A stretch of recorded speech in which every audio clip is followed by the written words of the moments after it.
Perkenalkan, nama saya Nurul Rahayu Irianti, NIM 2612774, kelas B2 Manajemen Pemasaran 2020. Tugas ini saya buat untuk memenuhi tugas EAS mata kuliah Aspek Hukum dalam Bisnis. Berikut adalah contoh kasus hukum bisnis, kasus pertarungan hak paten Apple versus Samsung. Kronologi kasus. Perseteruan antara Apple dan Samsung. Apple merasa Samsung menjiplak mentah-mentah teknologi iPad dalam wujud Galaxy Tab. Tuntutan pelanggaran hak cipta pun dilayangkan. Buntutnya, Galaxy Tab dilarang beredar di Eropa. Samsung juga balik menuntut. Apple dianggap mencuri beberapa teknologi yang merupakan hasil karya perusahaan asal Korea Selatan itu. Tuntutan pun dilayangkan di beberapa negara Asia, termasuk Jepang dan Korea Selatan. Kini, perusahaan asal Taiwan, HTC, ikut menuntut Apple atas pelanggaran 4 dari 9 hak cipta yang baru saja dibeli dari Google pekan lalu. Berkas tuntutan dimasukkan ke pengadilan di Delaware, Amerika Serikat. Ketika Google mengakuisisi Motorola Mobility bulan lalu, perusahaan mesin pencari terbesar itu mendapatkan 17.000 hak paten baru.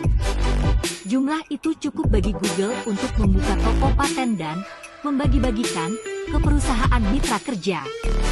Google memang sudah lama berseteru dengan Apple soal hak paten.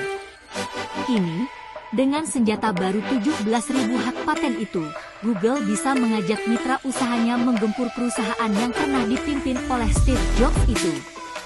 HTC menjadi salah satu mitra usaha Google yang pertama menuntut Apple berbekal hak paten yang dibeli dari Google. Keempat paten tersebut berasal dari Motorola, 3 dari OpenWafe Systems, dan 2 dari Palm. Sebelumnya, HTC juga mengajukan tuntutan hak paten kepada Apple. Namun hingga kini, tuntutan itu belum membuahkan hasil. Dengan amunisi baru, HTC kembali maju. Mereka menyatakan Apple telah menjiplak konten sistem operasi Android di iPhone. Keterlibatan Google dalam membantu HTC merupakan bukti bahwa perang hak paten dalam teknologi digital, khususnya telepon seluler cerdas, semakin terbuka dan memanas. Penyelesaian kasus. Terdapat 7 dugaan pelanggaran hak paten yang dilakukan oleh Samsung Electronics Ltd.Co. Hal ini menimbulkan rasa keberatan dari pihak Samsung Ltd.Co, sehingga persengketaan antara Apple Inc. dan Samsung Electronics Ltd.Co ini dikatakan cukup rumit dan diselesaikan melalui jalur litigasi pada beberapa negara yang dimana pada tiap putusan dari masing-masing negara tersebut menghasilkan putusan yang berbeda-beda, diantaranya yaitu di Korea Selatan, Apple telah melanggar 2 hak paten atas teknologi Samsung, sedangkan Samsung melanggar 1 hak paten Apple, namun tidak ada pemboikotan atas kedua produk. Kemudian di Jepang, Samsung Galaxy tidak melanggar hak paten Apple dalam penyinkronisasian musik dan video antara gawai. Di Jerman, Apple memenangkan kasus dengan melakukan boikot terhadap penjualan Galaxy Tab 10. Selanjutnya di Italia, Prancis, Belanda, Inggris dan Amerika Serikat, Apple telah memenangkan putusan atas kasus sengketa ini. Dari hasil putusan tersebut, maka dapat dibuktikan bahwa setiap negara memiliki aturan dan perlindungan hukum yang berbeda dan tentunya akan memengaruhi hasil dari sebuah putusan. Permasalahan yang paling utama dalam terjadinya perkara ini yaitu mengenai penentuan yurisdiksi forum yang memiliki hak untuk mengadili.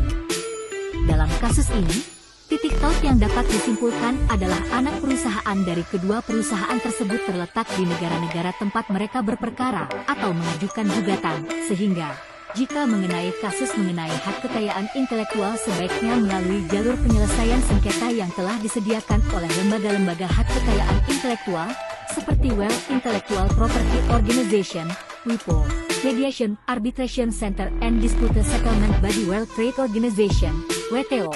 Sekian contoh kasus hukum dalam bisnis yang dapat saya sampaikan. Terima kasih.